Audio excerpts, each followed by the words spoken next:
Good evening, COVIDcast peeps. Welcome to another Thursday evening. We're talking today about the spiritual laws of money. We'll never miss way. So today we're going to be talking about the spiritual laws of money, because during this COVID time, persons have lost their jobs. Some people have lost their businesses, or their businesses have the output from the business has reduced exponentially. So all kinds of decisions have to be made now. But you know, one of the things, Nevada, that we don't talk about, we don't like talk about money, you know. We don't talk about our friends. We don't want to talk. And we actually, many of us don't understand money. Yes. And we are embarrassed not to ask questions. I find that not enough parents talk to kids.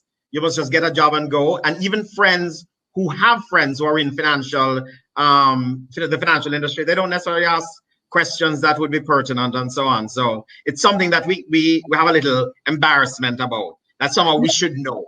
But we're going to know if we don't ask.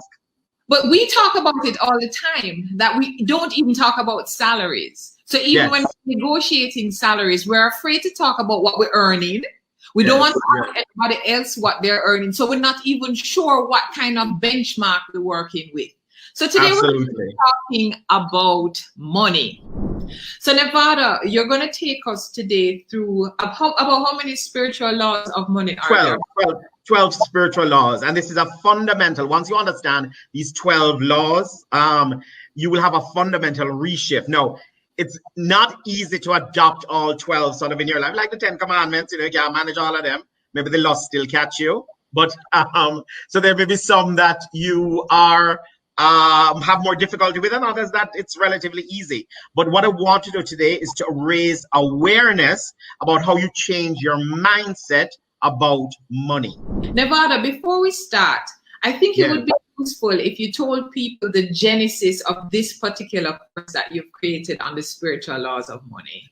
Yes, absolutely. I just want to make one comment though, Rochelle, so everybody knows. The memo contains a summary of the discussion that we are going to have now, as well as in the back, we have resources. So we have curated the internet with articles and videos and all and podcasts that are around the topic. So by the time you read the memo, look at some of those articles and so on, and listen to this program, you actually have a very robust understanding of the topic. Here is the genesis of this. I think it's about 6 or 7 years ago now, Grace Baston, who was the principal of Camden College, asked me to create a course on critical thinking. And as I was coming up with topics and sort of it evolved over time, and certainly we did things like the religions of the world. And then I realized that many of our students, even rich kids, by the way, had no sense of money, how to think about money, how to manage money, what is a stock, what is a bond, stuff that you would think that, and in other communities, for example, the Jewish community and so on, there's a lot more push in trying to make sure kids understand money. So I developed this course. It's a few modules, of which I'm sharing one of the modules today, which is around, because the main thing you want to teach kids, young people first, is how do I orient mentally around money? How do I learn to respect it? How do I learn to accumulate it so I don't waste it? How do I learn to have it? Because we recognize that over time, communities that are in command of money are able, therefore, to build and grow. One of the things that's hampering us in Jamaica is that we don't yet have a good command of money. And so part of what I'm trying to do here tonight is also in conjunction with the Bank of Jamaica. The Bank of Jamaica, who's been on a financial inclusion program, getting more people into the financial system, believes that financial literacy is a critical part of financial inclusion. That means more of us must try to understand money. More of us must try to understand how to keep money, how to invest money. And therefore, this is the lesson 101 on financial literacy. Okay, spiritual law number 1. Here's the situation. In 2008, in the middle of the last global financial crisis, when we kept hearing trillions of dollars lost in the stock market, trillions of dollars lost in the home market, in the housing market, there was a strange question on a lot of people's minds, and they were all asking people who were involved with finance. And the question was this: where did all that money go? Where did it go? There were trillions of dollars all over the place. People were worth billions, and all of a sudden they weren't worth anything. Where did that money go? And here is the odd thing, and everybody's jaw dropped when they heard this. The truth is, money is fiction. It actually does not exist, except in the mind of people who believe that it does exist. You see, unlike, the things like pieces of paper and so on that exist in the physical world, there is nothing in the physical world that self-identifies as money. When you see a $100 bill, what you're seeing is a piece of paper with ink. There's no scientific tool, whatever it does, to try and discover the financial part of that piece of paper. It doesn't exist. It exists by agreement. People simply agreed that the stock market and the housing market was worth trillions one day, and then it was worth much less trillions another day. That was all. And once you understand this fictive notion of money and value, then you realize that in it you are also you have to be mentally prepared to manage it. It's not like a thing that is going to resist, like a piece of paper has properties. Money can come and go and flow, be high value, low value. And it's for you to recognize this narrative quality of money. When you ask people, and this is also crucial, how you mentally control money, how do you know if you're rich enough? And rich enough is a combination of what you have and what you desire. Not what you can make your what? Sorry? Not what you have and what you owe, but what you have and what you desire. Or what, minus what you owe. The owe is a different thing, right? So you can control your feeling of being wealthy by increasing what you have or by decreasing what you desire. If you have $1,000 and you don't want anything, actually you're going to feel very rich. If you have $10 million and your dream is a $15 million home, you're going to feel very poor. Feeling rich is also a mental matter. Money is narrative fiction. Crazy place to begin, but it is the truth. Can you see me? You stunned me. How much should I charge for my time? How much should you charge for your time for the project? And I said, and I always said to you, you charge what you think you're worth and see if you get others to agree. Yeah. Your worth does not come from on high. Your worth is the perception of yourself and then the perception of others. It is not a hard thing that is set in stone. Yeah. This is why you can find, for example, somebody say consultant. Some consultants are ridiculously paid and some consultants are not that much paid. But what's happening is a different narrative. Capability is part of it, but also a different story. Yeah. Because if you're willing to walk away from things, exactly, you have a higher price. And if you're not willing to walk away, your price is lower. Yes. Your price is lower. And this is actually a very, very important point. Whether or not you are an entrepreneur or you are an entrepreneur. So even the questions of how you are able to negotiate a salary, and you wonder why the same two people are doing the same job and one is able to negotiate a higher value than you were able to negotiate. Or if you are selling a particular product, it's all about that fictional value that you place. And what you think the value is and how much somebody's willing to pay for it. Those with an extended financial horizon beyond the now will build greater wealth over time, even at the expense of those often who are only focused on the now. And I'm going to give you a classic example by nation. I'm sure you have heard, many of us have heard, the Chinese are building the new Silk Road. That is, they want to connect a single trading item around the world, right?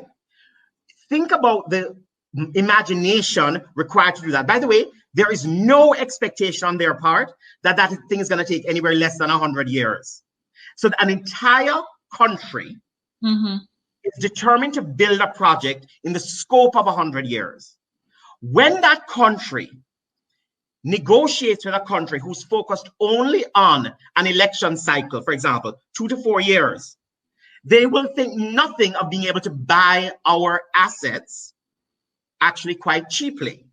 Because if somebody sees my assets in a 100-year increment and I see my asset in 2 to 4 year increment, I am invariably going to sell it cheap because I don't see the value beyond the 3 years or the next election.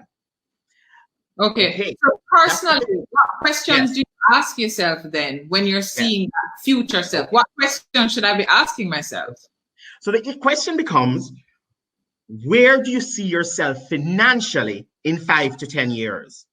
And it's crucial to have a view of yourself in terms of a dollar amount, because remember, you have a situation where somebody will say something like, no money down.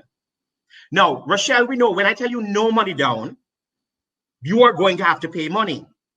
And it's very likely that you are going to have to pay money for many years. But if I'm focused only on the now, no money down sounds very attractive. No money down. Except in 5 years, you are then weighted by accepting the no money down deal. But that's because you didn't have your horizon, your financial horizon, out for 5 years. The moment you recognize that you need a long-term horizon, you then say to yourself, I want to have this number, this amount of wealth, this amount of assets in 5 years, 10 years, and have a clear objective is to get there. Similarly, you say, what is your pathway? If I want 20 million Jamaican dollars in X number of years, how much money do I have to put away every year to get that? Extend your financial horizon and you will do better over time. Those who focus only on the now, no money down, will find that over time, they're going to be broke. Number 3, money comes to those least interested in the things that money can buy. One of the problems that we have as a community is that when we sit back in the bed and we're dreaming, we say, boy, I want that car, you know. Badly. Exactly. Boy, I want that dress. Boy, I want to do that big vacation in Italy. And those are the dreams. Those are what you call consumer dreams. Now, there's nothing wrong with consumer dreams, but the dream that's missing, that should be dominant, is what I call the asset dream. Boy, I want to have $50 million of assets before I die, you know. The issue with that is that the moment you focus on that and you allow it to compete with, boy, I want that nice car, you actually reorient yourself around creating wealth and not just buying things. Because here's the thing. If you focus on, I want that nice car, then you may do things like borrow a lot of money to get that nice car. If you focus on, I want a certain amount of wealth, you will build the wealth and build enough to then buy your car. But if your entire focus is consumer, then you recognize that you actually aren't focused on money. Money is distinct in itself, different than things. Value money over things, and then money rather than things will fill your life. One of the things that I do when I do financial consulting is that I go into somebody's home and I pull up stuff out of their cupboard and stuff, and I say, when I use this, when I say I'm a blender, but nobody baking, your whole heap of things. Are you going to clothes? You go to somebody's closet and a lot of clothes still in the wrapper. And you say to yourself, look at this. Look at all these things that could have been money invested building your nest egg and is now dead inventory in your apartment, in your house.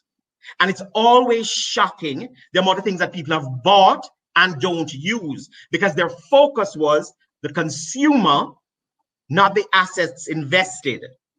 Let your lifestyle lag your income, and do not let your income lag your lifestyle. Always be Say that again. Yes. Always be behind what you can afford. Mm-hmm. Let your lifestyle lag your income and not let your income lag your lifestyle. And what I mean by that is take the bus longer, even if you can afford a car. Drive a modest car longer, even if you can afford a better car. Live in a house less than you can afford. I had a marketing teacher at business school that always said to me, be the richest person in your neighborhood or in your complex. Be the richest person. It means that when you settle into a place, because what happens usually is we tend to be the poorest person in our complex because we're always aspirational to the thing. I don't want a house I can afford. I want a bigger house. I don't want the clothes a car I can afford. I want. You should not have a BMW being repossessed. That is absurd. You have taken on more than you can actually. When your BMW is being repossessed, that you've missed your mark, right? Yeah. Make them tell you stop calling me. I'm money where defend. Join us on COVIDCASTJA, one of Jamaica's leading online business shows, so you can take your business to the next level. We invite you to share the knowledge and excitement offered by some of the region's top business professionals. Jamaica's productivity has been flat or declining, not flat, declining for the last 20 years. Declining for the last 20 years.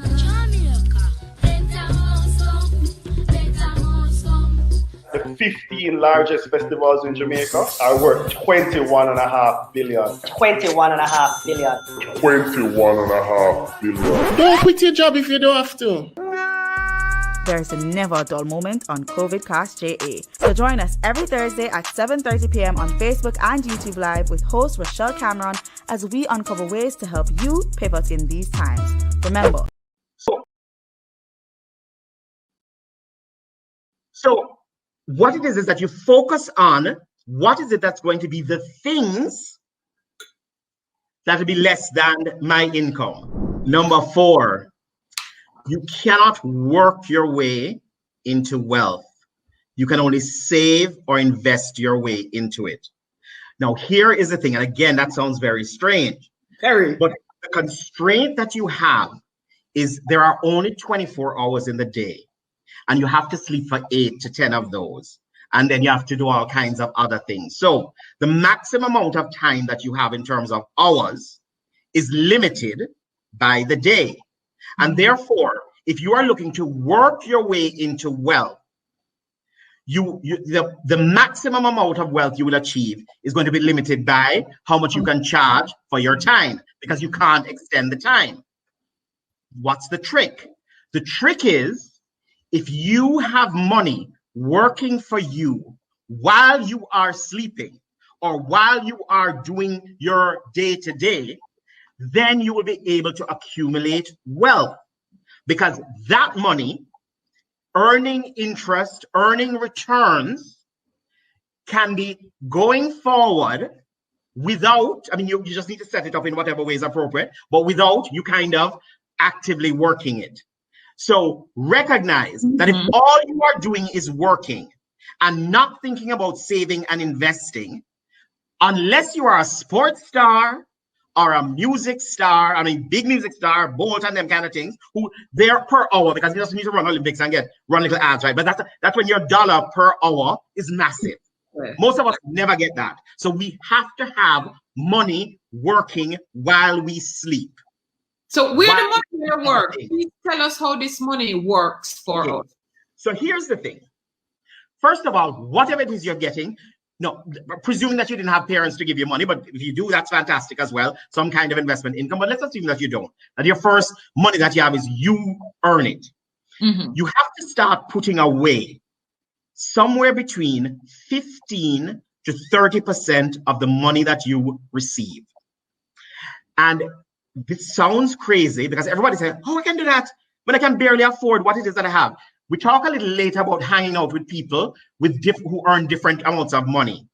Because what that does is that you can see that somebody with 30, 40, 50% less money than you is able to build a happy life. The moment you see that, it opens up your imagination to the possibility of putting away 15 to 30% of whatever you receive. the first thing you do is give that money to your future self. So when you get money, whether your salary or a gift or an inheritance, the first thing is not, oh, let me see what I can spend it on. The first thing you spend on is saving for the future. You are not indifferent either about when you start. There's a thing called the time value of money, which means the earlier in your life you start and the bigger amounts you put away, that number will compound. So you'll end up in a very different place in 10 years than somebody who was not focused on saving and investing. And what I want to talk about a little, because just to give an example, there's a slide I have with 4 people who actually have very different lifestyles. They earn exactly the same amount of money, but earn very different. And I've simplified it for the sake of the calculation because I want to make an illustrative point. Okay, you have the first person there, save first, then spend, Joanna. She earns 7 million Jamaican a year, which is about 580,000 a month. And every year she puts away 20% of it, which is 1.4 million. And her investments earn her 10% per annum. In year 5, if she keeps doing this, and again, I've simplified it, she will have $8.5 million worth of savings, worth of investing, worth of assets, which is, I want you to note, she has more than a year's worth of her salary.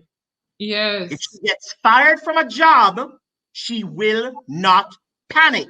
She has time. In 10 years, operating the same way, she would have $22.3 million put away. She can stop working for 3 years, 7 times 21. This is extraordinary. This is that extraordinary amount of freedom and power, because she can leave a job that she is not interested in. She can leave a husband who beat her. All kinds of things can happen when she's sitting on that kind of power. Second, we call him late to the money game, Peter. He earns exactly the same as Joanna, 7 million a year, 580,000 a month. But for the first 5 years, he never saved nothing. Him out of street, I hang out, high bar bill and all. At the end of 5 years, he starts to put away 20% a year, which is 1.4 million, and he invests to earn 10% per annum. At the end of 5 years, he has no savings. At the end of 10 years, he has 8.5 million. So it's starting to build, but this is what I said, it matters if it started early or late. Yeah. Now let's talk about John, which is unfortunately what a lot of us and a lot of Black people are in. Never saw a thing he did not want to buy. He earns 7 million a year, 580 a month. He never has enough money for all the things he wants to buy because he's like, no man, me deserve this, my lifestyle. No, Saturday night me have to be out with the boys buying them drinks, right? So every year he borrows 700,000 a year. The interest rate he'd have to pay on that 700,000 borrowed is more. So at 20% on a credit card to support his lifestyle. At year 5, he's negative 5.2. At year 10, he's negative 18.2. And he is panicking. He is depressed. He has a very different life than Joanna has. His blood pressure is very high. Blood pressure is high. By the way, when COVID hit, Janet said, COVID hit, Janet said, all right, I don't know how long it will take, but I'm okay. John, when him lose his job, panic, right? This is a very different orientation, purely based on decisions made in the 5 to 10 year time frame. Okay. Wow. Stayed home until man mess up her head, Marsha. Earned 7 million a year, 580 a month. She lived at home for 1 year and saved half her salary, 3.5 million, from which she earned 10% per annum. But in year 2, she could meet somebody. Every minute might take money from her, flex, man, whatever. So she never saved anything else after 3.5. Still, in year 5, she has 5.6. Not quite her whole salary, but you know, enough to begin to get by. And by year 10, she has 9 million. The crucial thing messed up. At least her pocket was not completely messed up. Good. Exactly. Yeah. But the bottom line is, people who actually had the same income based on the decisions that they made ended up in very different places within 5 to 10 years. Number 5. Financial independence and financial integrity are leading sources of mental strength and peace of mind. There was a marketing teacher I was telling you about that at business school who also told us you make it a priority to have what you call FU money. Can't say what they say, but everybody know what that is. Frank Underwood, FU money. The ability to walk away from any situation. That can mean parents, because sometimes your parents are taking liberty and you need to find your own independence, and you cannot be locked in living with your parents when it's their money that you're living on. Second, spouses that are not treating you appropriately, or a job. So the idea that you want to buy and save towards what you call a dignity fund, right? You can walk away from any situation with your dignity intact. Nobody can take liberty with you. There's nothing like liberty. We don't have liberty take with we. Not at all. No liberty. So, you know, one of the things that when I first moved to New York after college, and my mom and her best friend, you know, Auntie Dell, came to visit me in New York, and I lived in this apartment that I rented. There was a crack dealer outside. It was a deep, dark basement apartment. They came with me because they lived with me, they stayed with me because that's what you do. We couldn't put my mother in a hotel. So she says, why would you live here? When you at home, you have a nice house, housekeeper, this and that, etc. And I remember saying to her, Mommy, because it's mine. And if I am willing to accept living with the crack dealer outside in a sub-basement apartment, it means that I am building financial independence. And that is about mental strength and peace of mind, right? Overwhelming debt, if you end up borrow, so you can't leave the house, etc., will create dis-ease. And we don't often talk about the psychological weight of debt, but it's real. You ever see somebody with woman and can't answer the phone? Yeah. You know, I always say that broke is a living being. That when you're sleeping at night, Brock come in your room and wake you up and box you and say, "What do you mean you're asleep? You're Brock, get up." Yes, absolutely. Absolutely. Yes. And be in integrity with respect to your word and money owes. Money will flow to those who have financial integrity. If you are the sort of person who you borrow and never return, eventually the word gets out that you're not of integrity with the money, and money doesn't come. The wealth of a community begins with understanding the difference between good debt and bad debt, right? Good debt is where you borrow to invest in an appreciating asset like a growing business. Bad debt is where you borrow to buy things like consumer items on credit card. And it is always better to do things like save towards a vacation than borrow towards a vacation. So I'm going to tell you the difference between a community, right? Immigrating Jews, immigrating Arabs, immigrating Chinese often arrive in a new country like Jamaica or somewhere in Africa, and in less than 2 generations are part of the elite. They control the money. And you're like, but how them just come? And them run the whole away, right? How that happen? And it is because of a different understanding about money. A community that borrows primarily to buy cars will eventually work for a community that borrows primarily to start and grow businesses. You ever see the Chinaman, even when he have him house on top, his shop underneath, he's not going to let the house, right, be the first thing that he buys. No. The business is the first thing that he buys. He's not going to let the car be the first thing that he buys, because what you know about a car is that the moment you drive it off the lot, it's a depreciating asset. So you were paid more because you borrowed to get it on a depreciating asset. The Chinese man and the Jewish man, they focus on where can I put my money to earn money?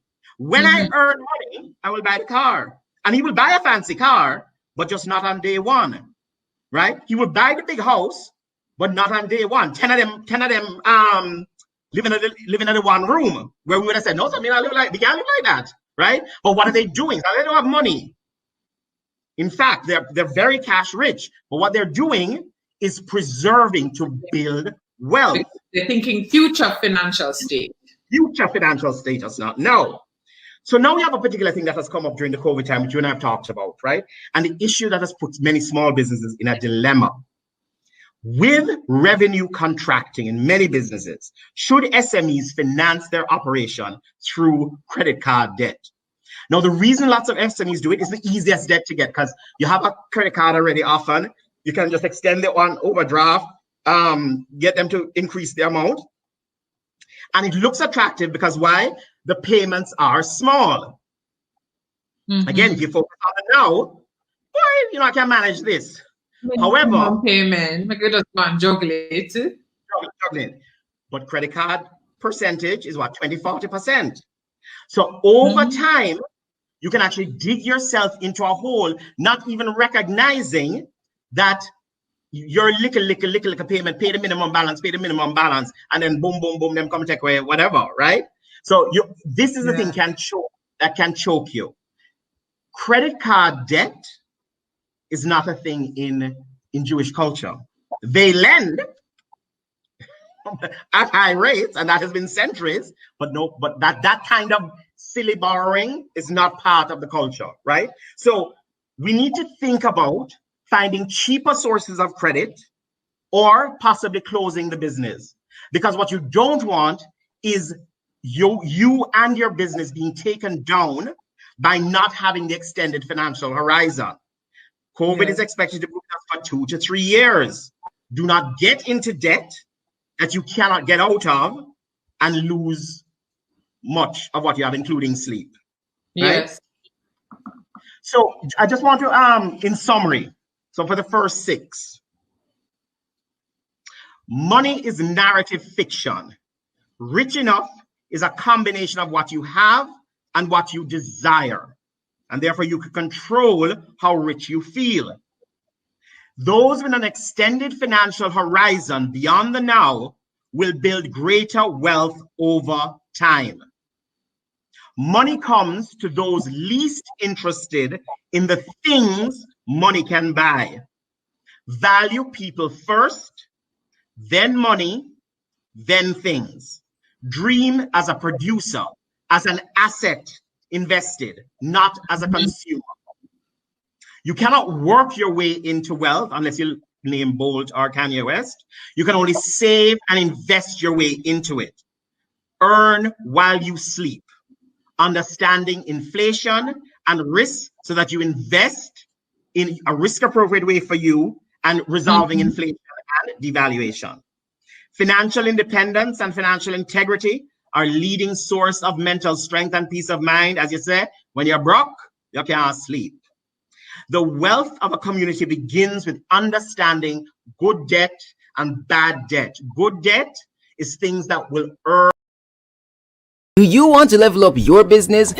Level up. Join us on COVIDCASTJA every Thursday at 7:30 p.m. on Facebook and YouTube at PSOJ Financial Access Jamaica. And don't forget to follow us on all socials to interact with our weekly polls and Q&As. Earn money, appreciate in value. Bad debt is things that are depreciating in value that you end up paying more for. There's a thing what I call socialize across the financial spectrum, right? Other people's financial lives can give you perspective. One of the worst things that we're all caught up in now is following the social media of the rich and famous. Because what happens is that all you do when you look at those Instagram, Facebook, you just feel your lack. Why am I not in Mykonos? Why am I not driving that car? Why are my children not at wherever, right? Why am I not wearing those designer clothes? But the problem with that is that, again, you are creating a negative mental relationship with money. If in fact, what's not on social media, it's very rare that you see somebody's social media celebrating a simple life. Or if they are celebrating a simple life, nobody's following them, right? 2 people follow them, but thousands and millions of people follow people who are going to Italy in a private plane, right? So all you see is that your mind reorients around your lack, right? So open your awareness by socializing across the spectrum.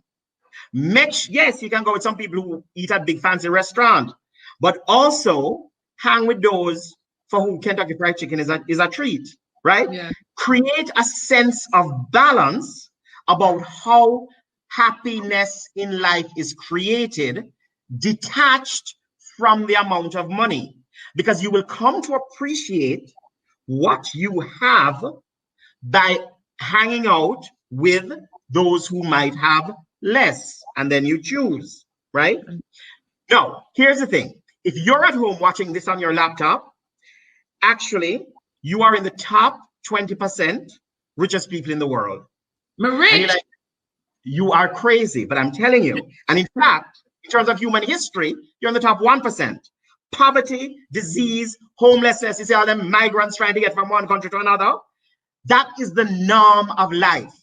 If you are sitting with food, shelter, clothes, working electricity, working water, and a laptop, welcome to life's bonanza. The reason you don't feel rich is because you're focused on much of the social media of those who are living better, but you're not creating and realizing the power of actually what you have.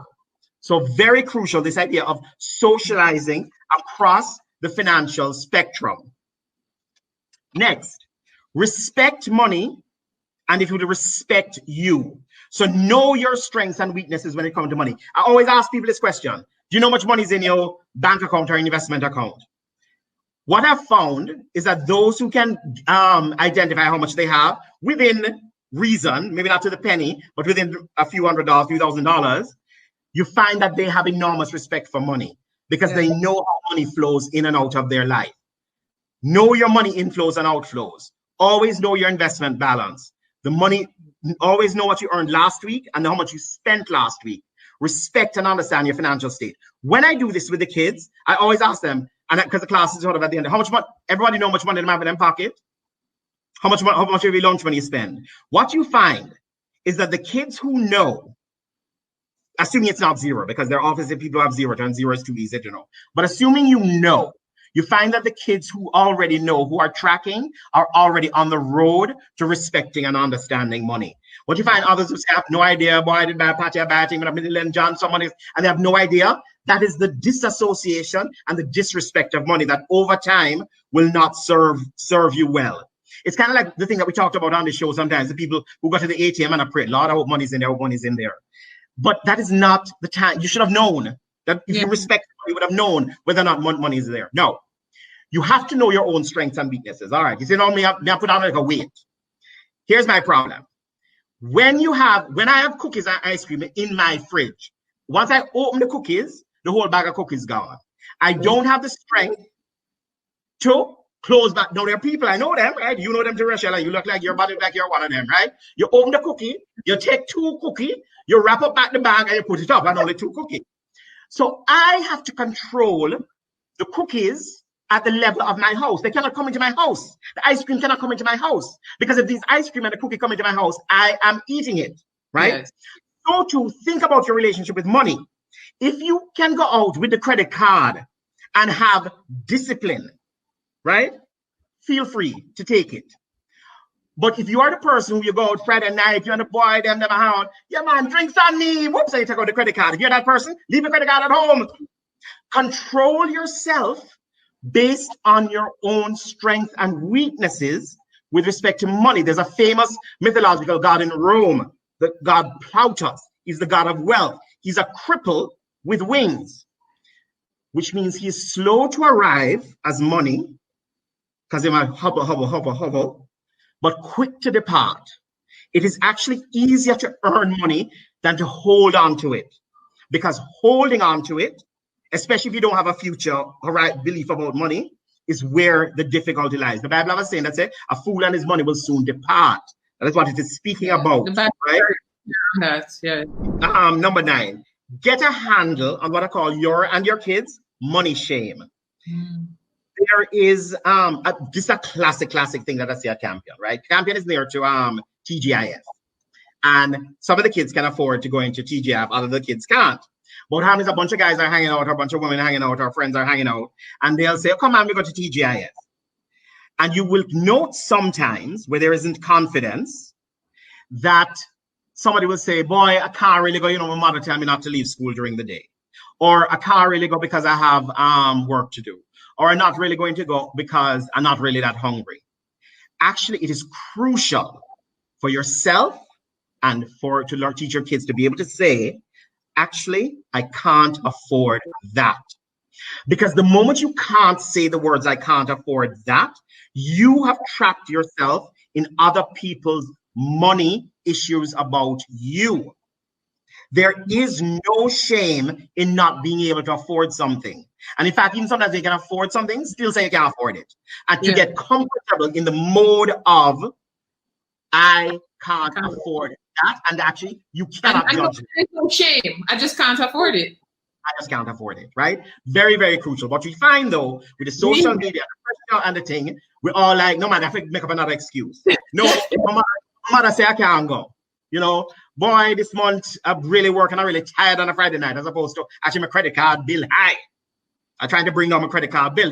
This is the stuff where you should be talking with friends. Boy, Rashi, yeah, me know you want me to calculate, but guess what? Me just see the credit card bill. Can't do it, right? Just understand and let us be honest and open about money. There should be no shame. Another thing now.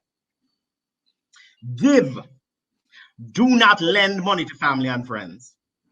And this is a shock. Because people are like, ah! Okay, even if you are lending, and what I mean, like, I'd like to say, somebody wants to borrow money, you can decide if you're going to lend them. And yes, you should expect it back. But here's what I'm saying. It may not come back. Yeah. If you have money to lend and somebody has to borrow money, often is that you are Marsha and they might be Peter.